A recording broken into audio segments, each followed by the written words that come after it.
Hey everybody, Dr. Randy Ross here, CEO Premier Practice Consultants. I wanted to spend a couple of minutes with you talking about something that's really important when we start talking about the idea of a chiropractic practice for sale.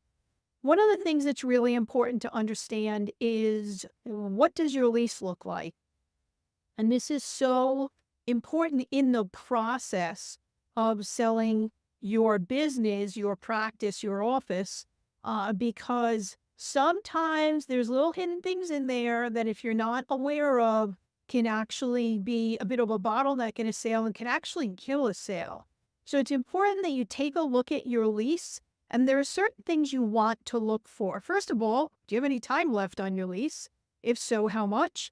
Do you have any what we refer to as options? So that means if your lease is up in 6 months, do you have built into there the option to renew for a certain amount of time? That's really important to understand.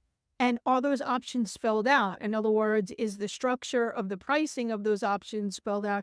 Or is it just you have an option and they'll deal with presenting to you how much they want for you to continue that lease? The other thing that's important to know is your lease assumable or transferable? That should be a paragraph within your lease that is really important to understand and really important to be clear on. Couple of the things that you want to look for in there is what is the landlord going to require to assume what's left on your lease to a buyer or to transfer it? What type of financials are they looking for?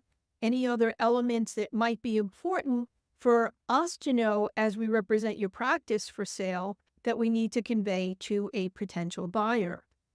And when, a chiropractic office is for sale, it can sometimes be a little different than, what we refer to as, corporate stores or chain stores or anything like that. You have to also really look deep, especially if you're in a very big center that is managed by a management company. You might have a giant anchor store there, something of that nature. Like just as an example, in the South, the really big anchor store in a lot of larger shopping centers or public supermarkets. What you need to check if you're not sure is if you assign that lease or someone assumes it, are you still obligated to be the guarantor in that lease for the remainder of what you've already signed on for? So that means if I buy your practice and there's 3 years left on the lease and they assign the remainder of that lease to me, you're still listed on the lease. If for some reason I didn't pay or I declared bankruptcy, you're still obligated to pay. So understanding if you're still a guarantor in your lease is really super important. The other thing to understand is, does the lease require a personal guarantee?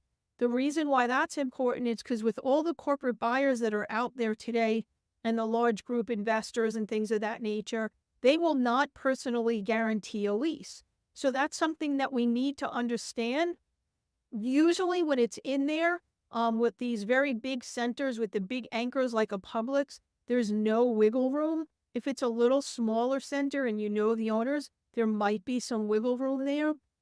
But these are really important elements about your lease that you need to clearly understand as you're preparing for a sale of a chiropractic office. Okay, so take a look at that. You should know those elements anyway. You should really know all about that. So take a look at that.